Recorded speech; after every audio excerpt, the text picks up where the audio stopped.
So this is the first part of our processor. We start here at the program counter, which stores the address of the instruction to be executed in ROM. So the program counter initializes at 0 and then feeds into the ROM. So this is our ROM, and it stores the program in it, and it will take the address from the program counter and output the instruction to each other parts of our processor. And also the program counter will take the address to an 32-bit adder, which will add 4 to the address and feed back the next instruction to the program counter. Except in the case of a jump instruction, where instead the program counter will store the address of the instruction to be jumped to in ROM. The program counter is effectively a 32-bit register. So a 32-bit register is basically a piece of logic that is made up of things called flip-flops. Now flip-flops are basically logic that can store data. So it takes in an input and it outputs data, but if the input was to change, the output would only reflect this only when the clock rises. So when the clock is on a rising edge, going from 0 to 1. So using this fact, we can effectively store data while the clock isn't 1, or while the clock is low. And that's exactly what we're doing in the processor. So we're basically able to store the address that we're currently accessing in the ROM in the 32-bit register. So this is our 32-bit register, and as you can see, when we change our data value, it waits for the clock to be on a rising edge and then the output changes. And once again, you can see here, when we change our value, initially it doesn't change, and then when the clock changes, the output reflects the actual value of the input.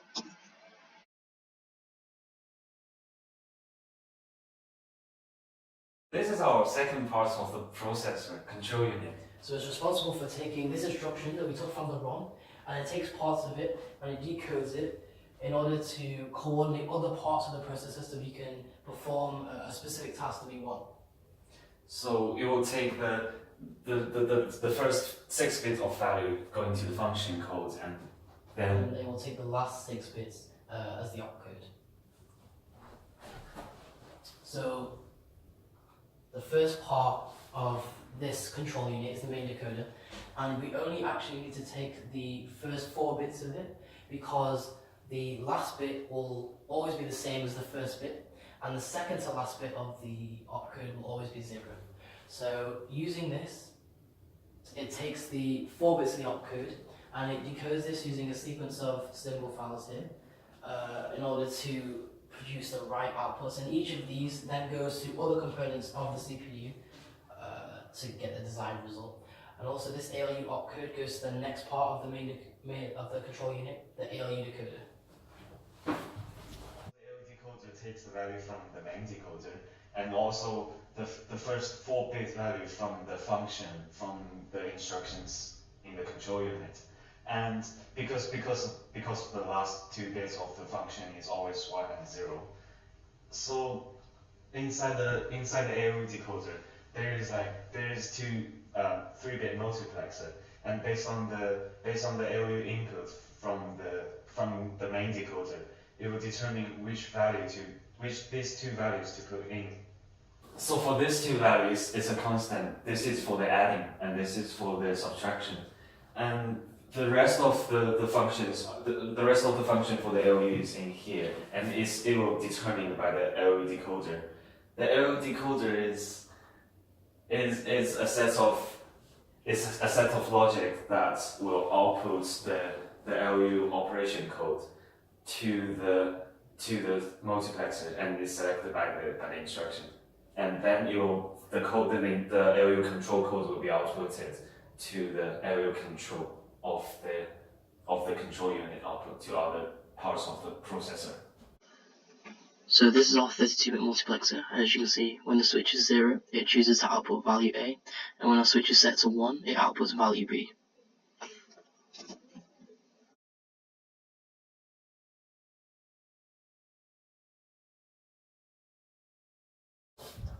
Okay, so this is our ALU, which takes the 2 inputs A and B and calculate them and make comparison and calculate between the 2 values and gets an output. So this is a multiplexer set between four inputs, and then it's based on the two input value from the function, the LU function from the processor. So when the LU function gives 0, 0, 0, it will select the first value A, which is an AND gate that will AND those two values. And if the input is 0, 0, 1, we will use the second input, which is an OR gate, and which it is OR. And for the third, if the input is 0, 1, 0, you will add two values, add A and B, and output them to the output. So the rest of the instructions are determined by F2. So when F2 is 1, then we're going to be using not B. So if F2 is 1, the multiplexer will choose to use the not B values using this not 32 gate. And using this, it can form A and not B, A or not B, and also A minus B, because to do subtraction, you basically have to negate B and add it to A. And the final thing that the extended LU can do is if F2, F1, and F0 are all 1s, then you can do something called show less than, which essentially is this here, this part D, which takes two values and shows if one is less than the other. And the reason this is important is because this is using a branch function when you want to show if a branch is equal to, if two values are equal to each other so they can branch. And it does this using this part of the logic here. And if we go out to the processor, it uses this value and ANDs it with branch up here. And this basically is used to determine whether the program can branch to another part of the ROM or whether it shouldn't. So this is our waveform for the LU. Basically, we have A, B, the 32-bit input, and we have randomly select the bits for testing. And this is the function code, which is based on this table.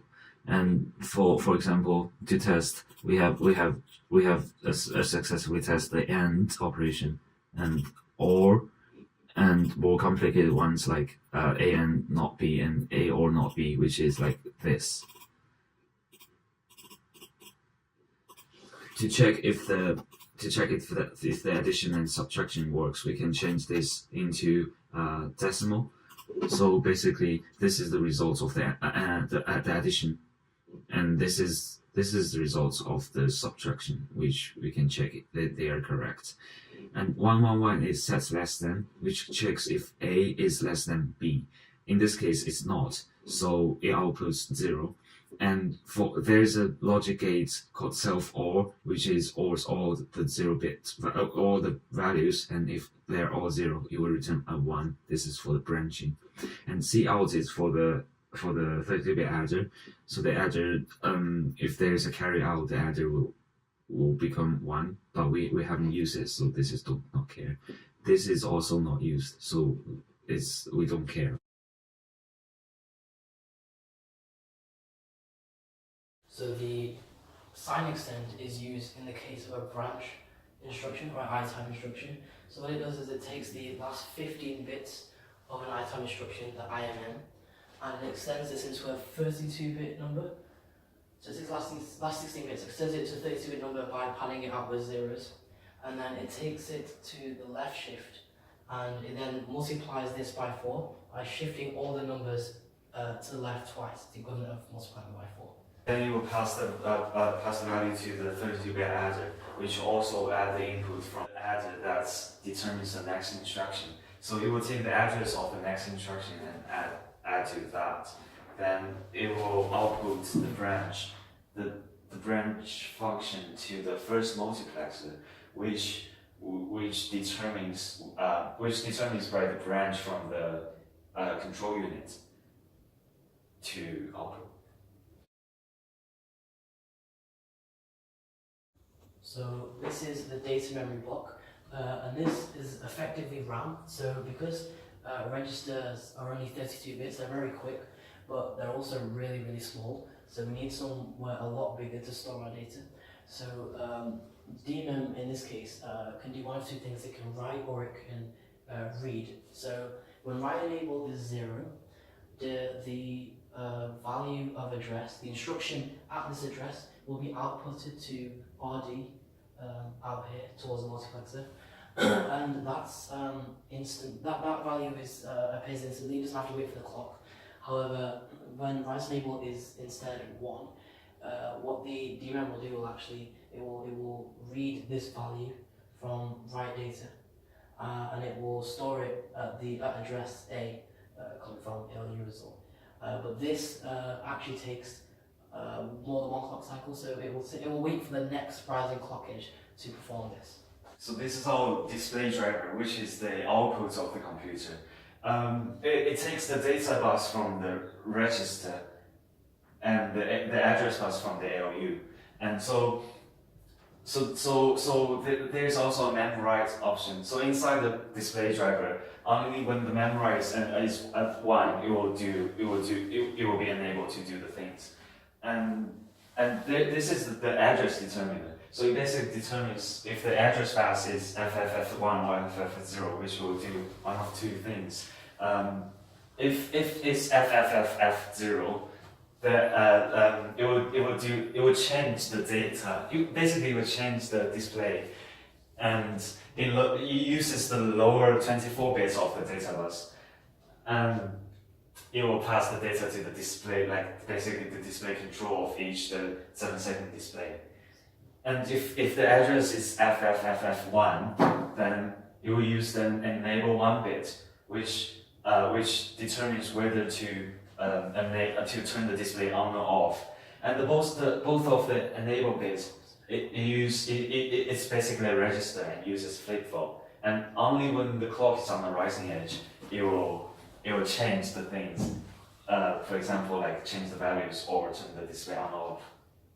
Reg file, just like the program counter, it's another register, except a much bigger one. So the two jobs this has is to feed data into the ALU from RD1, this goes to the ALU, and RD2 feeds data to DMEM, as well as this multiplexer here, which is used alongside the branch program when doing ALU calculations, when doing that show less than calculation. So the reg file takes data from the instruction from read-only memory, so it takes certain bits, so bits 21 to 25, bits 16 to 20 are fed in, and also takes data from WD3, which comes straight from the multiplexer right at the end here. It takes a write enable argument, which means that data can only be written to the reg file when write enable is true, and also it relies once again just like on the register file with the clock. So when the clock's on the rising edge, the data will change in there. The register will change output. Otherwise, if any of these change and the clock is on a low point, then these values won't reflect that. So this is our test program, and you just cycle through the 0 to 9 and comes back. So this is our Mars program to calculate square numbers, and it does this by basically having a running total of odd numbers alongside a running total of square numbers. And in order to calculate the next square number, what it does is it gets the previous square number and it adds it to the odd number sequence. And then by doing this, you can basically each time calculate the next square number. So T1 stores the square number. T2 stores the odd number difference that we're adding to each previous square to get the current square. And T3 is basically the value 2, because we have a running sequence of odd numbers, so in order to get the next odd number, we need to add 2 to the previous odd number, because each odd number is 2 apart. So each loop, what we do is we print the square number, which is the variable stored in T1, and then to get the next odd number for next loop, we add this odd number to the current square number. And then to get the next odd number, we add 2 to the current odd number, so that next loop it can calculate the next square number. So we have a running total, and then this jumps back to the top of the loop, so we can keep going. So using that program I just showed you, I've put the codes for each of the instructions in ROM. As you can see, the array has been set from 0 to 9 because it's 10 instructions, and each of the instructions has been listed along in hexadecimal with their code, so that we can run on our FPGA. Reset switch off. You'll see the program starts to cycle through in hex with all the square numbers.